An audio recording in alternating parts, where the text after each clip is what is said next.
Hello, magandang araw na naman sa ating lahat, mga bro, mga kabadis, Mati-H, Luzon, Visayas, Mindanao. Mapagpalang araw sa ating lahat, Mati-H. Ito ay update na naman yung aking pinagpapatuloy na inoperate dito, Mati-H. At ito ay mayroon na siyang lalim na 6 feet, kung saan yung 6 feet lalim, Mati-H, ay lumabas na naman itong panibagong HTM na kung saan ay itong nasa gitna mismo, Mati-H, itong medyo pabilog na bato ay ito ay kulay dilaw siya, Matids, na may halong itim din na mga nakahalo dito sa batong ito na nandito mismo sa center, kung saan ang nasa palibot niya, Matids, ay iyan naman ang mga nagsisimbolo na nandito nga ang center niya, kung saan ay nagpapahiwatig yan na on the spot, direct under na dito, kung saan itong makikita rin ninyo na coordinate niya na naka-triangulation na bato, kung saan yung nandito sa area na naka-wool at yung coordinate niya itong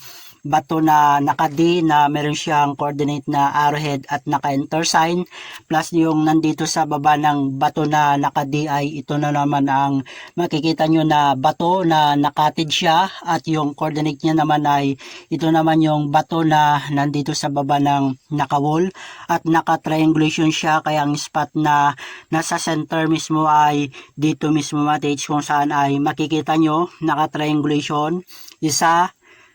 dalawa, pangatlo yung nandito sa gitna, at ang pinaka-center, Matage, ay ito ang makikita ninyo na kulay ng bato na hugis puso ay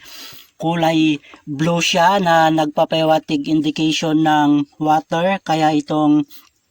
puso na ito ay sumisimbolo, Matage, ay palapit na nga ang deposito na ito ay kulay blue at meron siyang halong kulay dilaw din siya, Matage, na sumisimbolo wealth deposit at positive spot, na kung saan ito ay ang pinapahiwatig nito yung color coding sa element ng water ay yung deposito ay nakababad sa tubig, kaya itong tinitira ko, Matage, ay medyo basa na itong lupa, at yung mga kasama niya na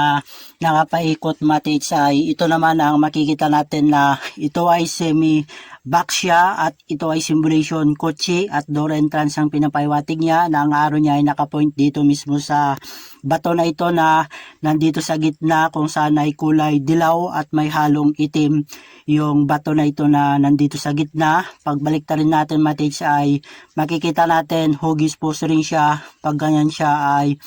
hugis puso pa rin siya, Matage, na sumisimbolo wealth deposit din, at ito pa ang makikita rin natin na combination ang nakalagay dito. Pag ganyan siya, hugis box, at pag ganyan siya, hugis item. Pag ganyan siya, Matage, ay hugis itlog or hugis din na bato. Pag ibaliktad natin, Matage, ay hugis box. Pag baliktad rin natin ay hugis item or box pa rin ang pinapahiwatig nito, na mapapansin nyo ay semi-circle din ito, kaya nagpapahiwatig dito na mismo ang center spot at on the spot direct under na dito, Matage. Plus dito pa, Matage, ay meron pang maliit na puso dito na sumisimbolo wealth deposit din, at sumisimbolo ito, Matage, na palapit na nga ang deposito. At dito sa area na ito, Matage, ay nakawul na rin siya. Plus dito, Matage, ay meron din tayong makikitang combination ng heart, at combination niya ay item or box, at ito ay baliktarin natin ay nakaplat ang kanyang ilalim, Matage, kaya ito ang sumisimbolo nga na ang deposito ay malapit na at mismong nandito mismo sa center ang pinapahiwatig na kinaroroonan ng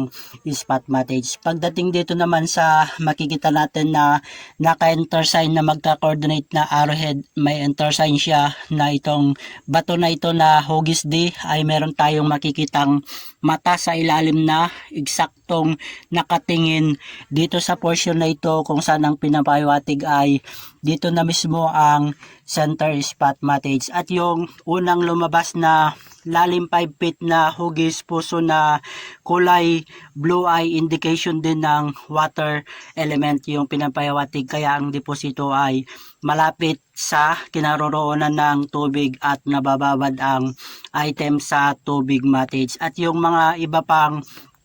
HTM na nandito sa ibabaw ng bato na nasa gitna ay ipapakita ko rin sa inyo matage dahil yun ay mga legit HTM at ito ay update lamang sa inyo matage kung ano ang pinapaiwatig nitong pinagpapatuloy ko na inoperate sa oras at araw na naman na ito matage. At yung mga ibang HTM pa matage ay nandun na sa taas at ipapakita ko rin sa inyo matage para makita nyo kung ano ang ibig sabihin simulation ng mga HTM na ginawa nila matage. Hello matage, ito na yung sinasabi ko sa inyo ng mga iba't ibang HTM kung saan yung unang lumabas na ito ay hugis box na meron siyang indication na fish sign marker, indication ito ng boreal placement at ang pinapaiwatig ng fish sign ay nasa water ang deposito at yung lumabas sa lalim na 5 feet ito yung hugis ng bato na puso na kulay blue at ito naman ang katabi niya na sky blue na hugis puso pa rin at ito yung kasama nila na combination nito ng diamond sign at heart sign siya. Pagdating dito sa likod ay nakaplat na siya at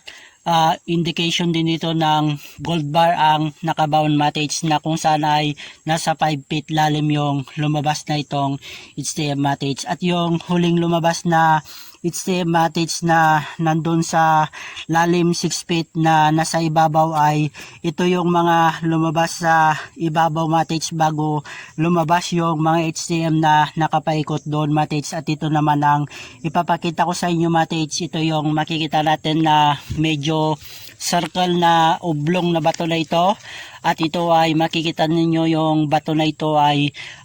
halong marble stone ito matage na meron siyang puti at dilaw at yellow orange. Ibig sabihin matage ay sumisimbolo ito ng positive spot na kung saan ay nasa sentro talaga ang deposito. Plus ito pa ang makikita nyo na hugis heart na kulay blue rin na naka B-shape. Ibig sabihin well deposit, ang deposito ay nasa center spot. At ito pa yung makikita ninyo matage na hugis ng bato na ito ay naka hugis D or hugis itlog or hugis pagong. Pag ganyan siya matage sa kanyang ilalim ay naka enter sign simulation. Pagdating naman dito sa kanyang side matage ay naka-simulation pa rin ito ng enter sign matage na sumisimbolo enter, kaya nagpapaiwatig nasa sentro mismo ang kinaroroonan ng spot deposit matage. At ito pa yung makikita ninyo matage na hugis pa na itong hugis pa na ito matage, ang kanyang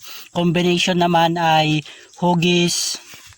puso na nagpapaiwatig well deposit. Pag iganyan natin matage ay naka-enter sign din siya at naka B-shape. Kaya itong mga ginawa nila na HTM hidden trail tracer marker na sumisimbolo nga na positive area yung tinira ko dito sa isa sa alignment ng 45 northeast na kung saan ang coordinate niya sa 225 southwest ay nandun kung saan yung aking BM Boulder Benchmark Fulcrum Point ay ito yung malaking bato na hugis puso na yung dalawang araw na nandito ay yung mas maliit na araw ay nakapoint sa mismong dito sa tinira ko kung saan ay in front ang tinutukoy kung saan nga itong legit na abstract sign marker na ginawa ng mga pon na yan ang sumisimbolo na in front ang deposit matage. At ito ay sana ay mapagtagumpayan ko ito matage at ito ay update lamang sa inyo para makita ninyo kung paano gumawa ng setup ng pagbaon ng mga pon sa iniwan nilang kayamanan nung digmaang ikalawa dito sa ating bansang biblical opera. At sa lahat ng matage natin dyan, more tiyaga lang, huwag tayong sumuko at lagi din tayong humiling ng gabay sa ating amang lumikha para tayo ay mag-guide at mabigyan blessing tayong lahat. Abalahiyam and King Messiah Washai, guide and bless sa ating lahat matage. Yada, more power to all katage.